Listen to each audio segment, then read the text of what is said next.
Welcome aboard. It's Captain G to turn 6.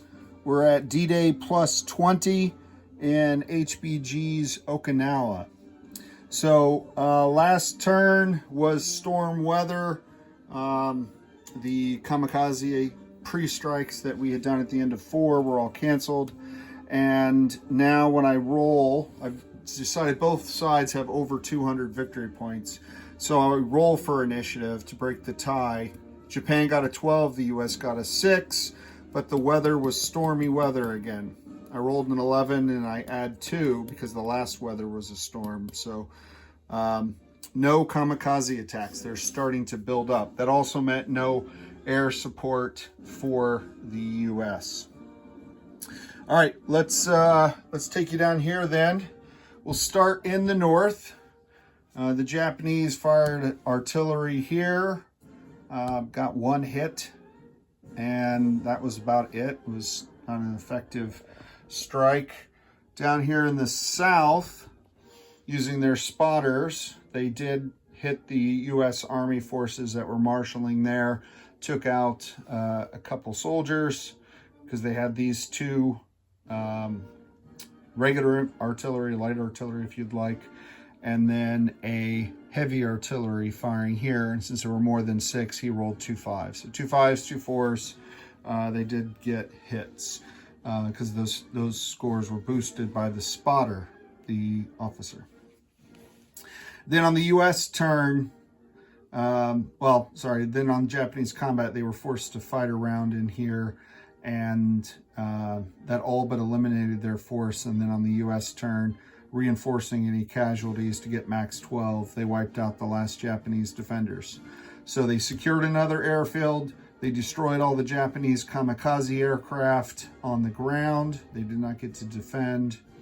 And we've now broken into the Shuri defense line, and we're at the base of the cliffs here because this is a 3 and this is a 3 as well. So in this combat, the impact of the officer was to negate the terrain. Every unit is just fighting at its value. But once you get into the 3s, even with an officer, your combat attacks are -1. And that's not good. These things attack at 2s, Marines at 3s, Flame at 3. So not good. So you can see the Army marshaling, ready to move in. TBD on, I'll have to think about whether or not the Marines or this infantry division moves forward while this one moves here, or if they continue to flood in and I hit this. We'll figure that out. So heavy casualties there. And I think this turn, similar to the combat described there, the 6th Marines secured the Victory City, wiping out the last of the Japanese defenders. I didn't place a cloud there, but I should have. And then even further north, coming down from securing the airfield, this force, -1 infantry who's running behind, he doesn't have a fast mover to give him a ride. The Marine, the Flame, the armor, and the 2 Amtracs, LVT-4s, moved in, but it's -2. They don't have an officer. They don't have a commander to give them a boost. So other than the tank, they were pretty much all rolling at 1s, and the tank rolled an 8. So they missed entirely, and fortunately the Japanese militia missed as well. So that was it on the reinforcement phase. Now the Japanese, this is 2 turns in a row that they had stormy weather. So they had the 4 from the end of the last turn, the 4 from the second turn, and then the 4 from this turn. So they've got 3 reinforcement phases worth of kamikazes on these airfields, plus 2 more.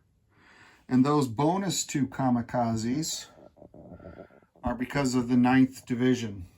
So on turn 6, 7, and 8, the 9th Division comes in, and it consists of 4 destroyers, 4 Japanese transports, which have a slightly heftier lift capacity than the U.S. landing craft, and then 3 artillery and a tank with the 6 infantry.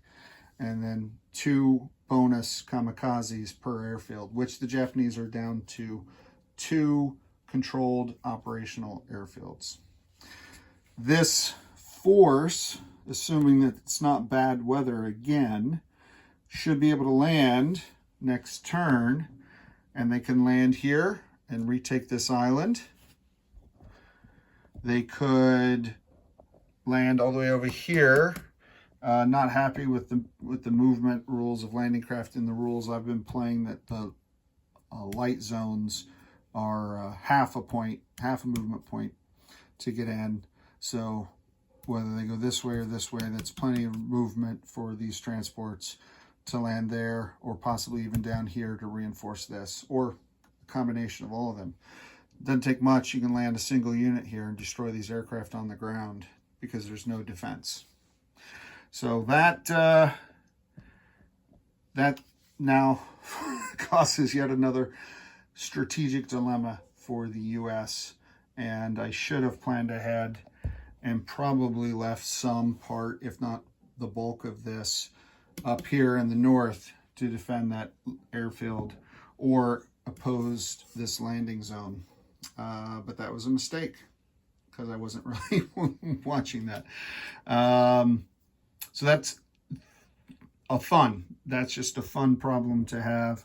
I hope that there's not bad weather next turn, so that way we can finally release some of this pent up kamikazes.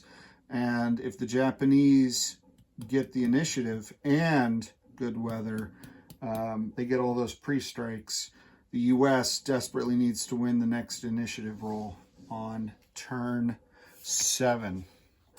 So that is the update for Operation Iceberg, the invasion of Okinawa. I'll keep you posted on the next turn. This is Captain G, over and out.